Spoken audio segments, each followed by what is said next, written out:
세계보건기구의 발표에 따르면 암의 원인으로 유전적인 요인은 5 내지 10%이고 나머지 90에서 95%는 잘못된 먹거리라고 발표했습니다. 그러니까 식습관만 바로잡아도 암을 예방할 수 있다는 결론이 되겠습니다. 즉, 암을 초래할 가능성이 있는 음식에 세계보건기구의 발표에 따르면 암의 원인으로 유전적인 요인은 5 내지 10%이고 나머지 90에서 95%는 환경적인 요인이라고 했고, 환경적인 요인 중에 30에서 35%는 잘못된 먹거리, 흡연, 감염, 비만이라고 발표했습니다. 그러니까 식습관만 바로잡아도 30에서 35%는 암을 예방할 수 있다는 결론이 되겠습니다.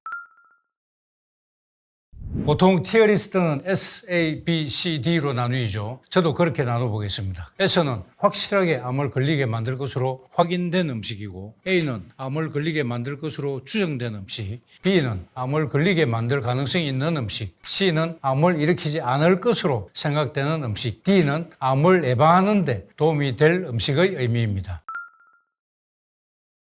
커피는 D 등급이 되겠습니다. 커피의 클로로겐산은 항산화 성분으로 암을 예방해 주는 것으로 알려져 있습니다. 하지만 커피를 로스팅하는 과정에서 아크릴아미드라는 발암 물질이 만들어지기 때문에 저온에서 로스팅한 경우에는 D등급, 암을 예방해 주는 음식이 될 수 있지만 일반적으로는 B등급, 즉 암을 초래할 가능성이 있는 음식에 해당됩니다. 그래서 B와 D의 중간인 C등급으로 분류하겠습니다. 치킨도 일단은 S등급에 두겠습니다. 이게 또 변수가 많은데, 치킨은 미국 암연구소의 발암물질 등급의 2군 A 발암물질인 적색육에 해당하는 소, 돼지, 양고기와 달리 흰색 고기이기 때문에 발암작용이 있다고 말할 수는 없기 때문에 C등급으로 볼 수 있습니다. 하지만 여러 연구에서 닭고기를 많이 먹을 경우에 암 발생이 더 많았던 것으로 보고되어 있기 때문에 B등급으로 주의해야 할 음식입니다. 특히 튀김옷을 입혀서 튀기거나 구웠을 경우에는 벤조피렌이나 아크릴아마이드 같은 1군 발암물질들이 생성되기 때문에 S등급이 되고 맙니다. 그러니까 조리법에 따라서 S등급이 될 수도 있고 B등급이 될 수도 있다는 사실을 잘 아시고 조리 방법에 대해서 신경을 쓰셔야 합니다. 짜장면은 A로 치겠습니다. 짜장면의 면을 만들기 위해서는 통밀을 도정한 후에 가루를 내어서 반죽을 해서 면을 만들기 때문에 먹으면 곧바로 혈당을 올리는 단순당이니까 암을 초래할 가능성이 있는 B등급입니다. 거기에 짜장을 만들기 위해서 첨가되는 춘장, 돼지고기, 식용유, 설탕 등에 의해서 A등급까지 올라가게 됩니다. 옥수수는 B등급입니다. 옥수수는 섬유질이 많이 함유되어 있고 신토부리 식품이기 때문에 C나 D등급이 되어야 마땅하겠지만 유전자 조작에 대한 얘기가 많기 때문에 신중하셔야 합니다. 우리나라 토종 옥수수는 유전자 조작과는 거리가 멀겠지만 미국에서 수입되는 옥수수는 거의 100% 유전자 조작된 식품입니다. 물론 유전자 조작에 대해서 정부의 공식 발표로는 건강에 나쁜 영향을 주지 않는 것으로 발표되어져 있지만 유럽의 여러 나라에서는 유전자 조작 식품을 암을 일으킬 가능성이 높은 식품으로 분류하고 있기 때문에 저는 B등급으로 분류하겠습니다. 사과는 B등급으로 분류하겠습니다. 사과가 왜 발암성 여부 관심 식품에 올라왔는지는 아마도 농약과 당도 때문일 것으로 생각하시겠죠. 유기농이 아니라면 농약에 대해 신경을 써야 하고 껍질째 먹든 깎아 먹든 잘 씻는 것이 굉장히 중요합니다. 당도는 요즘의 사과는 매우 답니다. 어렸을 적 제 기억에 사과는 신맛과 약간 단맛이 대부분이었는데 요즘에는 대부분의 사과가 신맛은 거의 없고 오로지 단맛만 강하게 느껴집니다. 아무리 과일의 당이지만 당분은 혈당을 급속히 올리기 때문에 암을 유발할 가능성이 있습니다. 그래서 당도가 높은 사과는 저는 B등급으로 분류하겠고 당도가 낮은 사과는 C나 D등급으로 분류할 수 있겠습니다. 수박은 D등급입니다. 수박은 발암성을 우려할 이유가 전혀 없는 안전한 식품으로 생각합니다. 물론 요즘 수박은 다른 과일들과 마찬가지로 당도가 높기는 하지만 과육의 대부분이 수분이기 때문에 크게 걱정할 필요는 없을 것으로 생각합니다. 오히려 수박 속에는 강력한 항산화 작용을 하는 라이코펜이 많이 함유되어 있고 베타카로틴과 칼륨도 함유되어 있어서 암 예방에 도움이 되는 D그룹으로 분류하고 싶습니다. 바나나는 C등급입니다. 바나나는 발암성에 대해서는 전혀 걱정할 필요가 없는 과일이니까 C등급이 되겠습니다. 하지만 칼로리가 높아서 당뇨 환자분들은 소량만 먹도록 하고 칼륨치가 높기 때문에 신장 기능이 떨어진 사람들은 주의하셔야 하고 과민성 대장증후군 환자는 바나나의 올리고당 성분이 민감할 수 있기 때문에 주의하셔야 합니다. 계란 후라이는 B등급입니다. 계란은 완전식품이라는 별명이 붙어있을 정도로 다양한 영양소가 함유되어 있고 단백질 함량이 높아서 건강식품으로 분류됩니다. 하지만 후라이를 만들 때 식용유나 버터를 패내서 가열하기 때문에 트랜스 지방이 생기고 이는 발암 가능성이 있는 성분입니다. 또 방사란이 아니라면 옥수수 사료를 먹고 자란 닭의 알이기 때문에 오메가6가 많이 함유되어 있어서 역시 발암에 기여할 수 있기 때문에 B등급으로 분류합니다.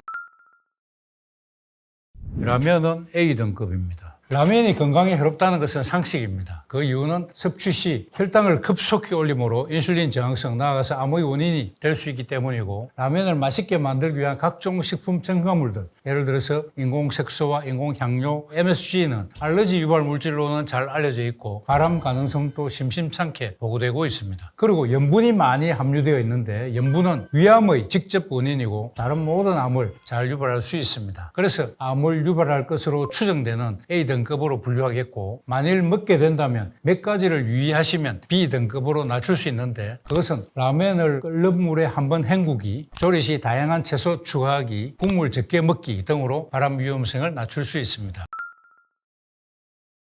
건면도 A등급으로 분류합니다. 건라면은 일반 라면과 달리 면만 끓이고 건조 스프를 타서 먹는 라면이기 때문에 일반 라면에 비해서 염분 함량이 적은 것이 장점이고 재료의 신선한 맛을 살릴 수 있는 장점이 있지만 역시 라면이기 때문에 발암 가능성이 있는 것으로 추정되는 A등급으로 분류하겠습니다. 삼겹살은 여러분도 추측하다시피 S등급입니다. 삼겹살은 한국인이 가장 사랑하는 고기인데 불행히도 발암 가능성이 아주 높습니다. 돼지고기 자체가 적색육으로 미국 암연구소에 의해서 발암물질 2군 A에 해당되고, 삼겹살을 대개 불판에 구워 먹기 때문에 고기가 타면서 생기는 벤조피렌이나 헤테로사이클릭 아민 등은 1군 A 발암물질이기 때문에 S등급으로 분류하겠습니다. 다만 삼겹살을 굽지 않고 삶거나 끓인 다음 기름기를 제거하고 섭취하신다면 A등급으로 낮출 수도 있습니다. 유제품은 전부 S등급입니다. 요즘 치즈를 즐기시는 분들이 아주 많고 치즈를 활용한 메뉴도 매우 많고 치즈는 고단백식품이라서 건강에 좋을 것으로 생각하고 많이 드시는 분들이 아주 많죠. 먼저 단백질에 대한 오해부터 풀어드리겠습니다. 단백질은 세포의 재생이나 우리 몸속의 여러 가지 효소나 면역세포를 만드는 재료이기 때문에 매우 중요한 영양소죠. 하지만 그렇게 많이 필요하진 않다는 사실입니다. 사람이 태어나서 평생에 있어서 가장 빨리 성장하는 시기가 언제겠습니까? 물론 사춘기 때 고속 성장을 하지만 유아기만큼 성장하지는 않습니다. 출생 체중이 보통 3.5kg인데 첫 돌 때의 체중이 보통 10kg입니다. 그렇다면 출생 체중의 3배 정도인데 비율로 따지지 않더라도 6 내지 7kg이 느는 것이죠. 이렇게 성장이 빠를 때 단백질이 많이 필요하겠죠. 조물주께서 엄마 젖 속의 단백질 함량을 칼로리당 7%로 정해두었습니다. 요즘 성인들의 권장 단백질 함량은 칼로리당 10 내지 20%로 결정되어 있습니다. 너무 많습니다. 이것은 고단백이 아니라 과단백이라고 말해야 합니다. 모유 대신에 우유를 마시면 우유 속에는 칼로리당 25%의 단백질이 들어있기 때문에 고속 성장을 하게 됩니다. 그래서 요즘 아이들이 과거에 비해 키와 체중이 현저하게 커진 것 같습니다. 이 25%의 단백질 함량은 송아지를 키우는데 필요한 함량입니다. 송아지는 1년 사이에 거의 100kg이 크기 때문에 이렇게 많은 단백질이 필요하지만 사람은 그렇게 많은 단백질을 섭취하면 성장은 빠르지만 생활습관병이나 암의 발생 가능성이 매우 증가합니다. 요즘 젊은 연령층에서 생활습관병과 암의 발생이 증가한 사태를 살펴보시더라도 알 수 있습니다. 그리고 우유를 섭취하면 인슐린과 함께 IGF-1이라는 호르몬이 과량 분비되는데 이 호르몬이 암세포의 성장을 촉진합니다. 원래도 그런 나쁜 작용이 있는데 최근에는 우유의 생산량을 늘리기 위해서 젖소에게 호르몬을 투여하기 때문에 그 호르몬의 영향으로 암세포의 성장을 더욱 촉진하게 됩니다. 치즈는 우유를 농축해서 만들죠. 단백질 함량이 더 많고 그만큼 암의 발생과 성장을 촉진합니다. 암 환자라면 우유는 절대로 마시지 말기를 추천하고 유제품인 치즈나 요거트도 피하실 것을 강력하게 권장합니다. 결론적으로 유제품 모두 S등급으로 분류할 수 있겠습니다. 백미는 B등급입니다. 백미는 현미를 완전히 도정한 결과물이죠. 현미의 껍질, 즉 미간과 쌀, 눈에 함유되어 있던 비타민, 미네랄, 식물 영양소 등의 항산화 성분과 섬유질을 깎아내고 만든 게 백미, 흰쌀입니다. 흰쌀로 밥을 지은 흰밥은 섬유질이 부족해서 소화가 빠르고 그 결과 혈당치를 급속히 올립니다. 흰밥을 장기적으로 섭취하면 인슐린 저항성에 의한 생활습관병에 걸리기 쉽고 암도 유발할 수 있습니다만 흰밥만 먹는 사람은 거의 없고 반찬과 함께 먹는데 우리나라 사람들은 채소 반찬을 많이 먹기 때문에 흰밥의 단점이 많이 상쇄될 수 있습니다. 하지만 채소 반찬이 아니라 고기나 생선 반찬을 먹으면 발암 가능성을 더욱 촉진할 수 있습니다. 그래서 흰살은 반찬을 뭘 먹느냐에 따라서 A등급에서 C등급까지 다양하게 분류할 수 있겠습니다. 그래서 그 중간인 B등급으로 결정하겠습니다. 빵은 A등급입니다. 요즘 빵을 즐기는 사람도 많고 빵의 종류도 매우 많습니다. 원래 밀가루를 반죽해서 굽기만 해도 맛있는데 거기에다 우유, 버터, 치즈, 계란, 설탕, 쇼트닝까지 넣으니까 맛이 없을 수가 없습니다. 그냥 통밀가루에 약간의 소금만 넣고 이스트로 빵을 만든 통밀빵은 건강에는 좋지만 좋아하는 사람은 매우 드뭅니다. 이름은 통밀빵이지만 각종 첨가물을 많이 넣어서 건강에 나쁜 통밀빵은 먹지만 순수 통밀빵은 인기도가 매우 낮습니다.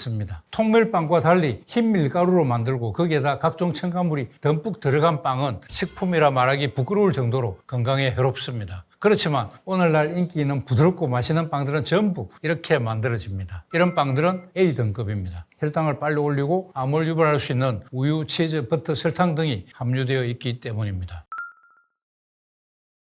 국수는 C등급입니다. 국수도 흰 밀가루로 만들어서 혈당을 급속히 올려서 암을 유발할 수 있습니다. 그렇지만 대부분의 국수가 채소 고명을 섞기 때문에 어느 정도 발암성을 낮출 수 있고 B등급으로 분류할 수 있습니다. 하지만 비빔국수에는 새콤달콤한 소스의 재료로 당류와 나트륨이 많이 들어가기 때문에 잔치국수보다 건강에 더 해로울 수 있습니다. 채소 고명을 듬뿍 넣은 잔치국수는 C등급이고 비빔국수는 B등급으로 보시면 되겠습니다. 젓갈은 S등급입니다. 젓갈은 해산물이 부패되지 않고 오래 유지되도록 아질산염과 염분이 들어가고 맛을 더 좋게 하기 위해서 MSG 같은 식품 첨가물이 들어가기 때문에 S등급으로 분류됩니다. 젓갈은 다른 요리에 양념으로 조금만 넣는 것은 어쩔 수 없다 하더라도 젓갈만을 즐기는 사람들은 암의 유발 가능성이 매우 높을 수 있으니까 주의하셔야 하겠습니다. 제로콜라는 B등급입니다. 요즘 다이어트 열풍으로 다이어트 콜라와 제로콜라가 유행하고 있습니다. 콜라를 좋아하는 사람은 매우 많은데 전문가들은 하나같이 콜라를 추천하지 않는 이유는 너무 많이 함유된 당 함량 때문입니다. 콜라 한 캔에는 39g의 당이 들어가는데 이 양은 하루 권장량을 훌쩍 초과하는 양이기 때문입니다. 그래서 인공 감미료로 만든 제품이 다이어트 콜라와 제로콜라인데 다이어트 콜라에는 아스파탐만 사용하고 제로콜라에는 아스파탐과 아세설팜 칼륨을 사용한다고 합니다. 다이어트 콜라와 제로 콜라가 설탕 대신 인공 감미료를 사용했다고 해서 더 건강한 것은 아닙니다. 인공 감미료는 단지 설탕과 칼로리 섭취를 줄일 뿐이고 이것은 당이나 탄수화물 섭취를 제한해야 하는 사람에게는 유익할 수 있겠지만 그렇다고 건강에 좋은 음료가 되는 것은 아닙니다. 다이어트 콜라와 제로 콜라 중에서 더 건강한 음료는 없습니다. 따라서 취향에 따라 선택하면 됩니다. 카페인 섭취를 줄이고 싶다면 다이어트 콜라 대신 제로 콜라를 선택하면 됩니다. 사실 건강을 위해서는 가능한 한 탄산 음료 섭취를 줄이는 것이 가장 좋습니다. 다이어트 콜라나 제로 콜라를 어쩌다 한 번 마시는 것은 큰 문제가 되지 않겠지만 매일 마시는 것은 건강에 문제가 됩니다. 콜라는 과당이 많이 함유되어 있어서 지방간의 원인이 되고 인산이 많이 함유되어 있어서 뼈와 치아의 건강을 해치고 높은 나트륨 함량으로 혈압을 상승시키고 카페인과 복합적으로 작용해서 고혈압과 심장질환을 초래할 수 있습니다. 제로 콜라는 B등급으로 분류하겠습니다.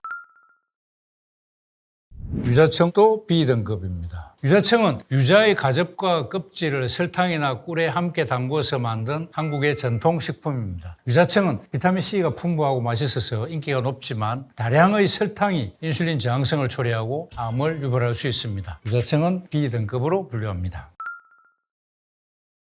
고기를 태우거나 볶는 음식들은 발암 가능성이 굉장히 높은 것으로 보셔야 되겠고 밥이나 빵은 다른 첨가물을 넣지 않고 만든다면 좋은 등급을 받을 수도 있지만 첨가물이 워낙 나쁘기 때문에 높은 발암 가능성이 있는 것으로 분류가 되고 국수나 밥 같은 경우에는 반찬을 뭘 먹느냐, 고명을 뭘 넣느냐에 따라서 등급이 좌우될 수가 있습니다. 그리고 요즘 과일들은 너무 달기 때문에 당도가 높아서 생각보다 암을 예방하는 것이 아니라 오히려 암을 초래할 가능성이 있는 등급으로 분류된다는 것을 잘 이해를 하시면 좋겠습니다.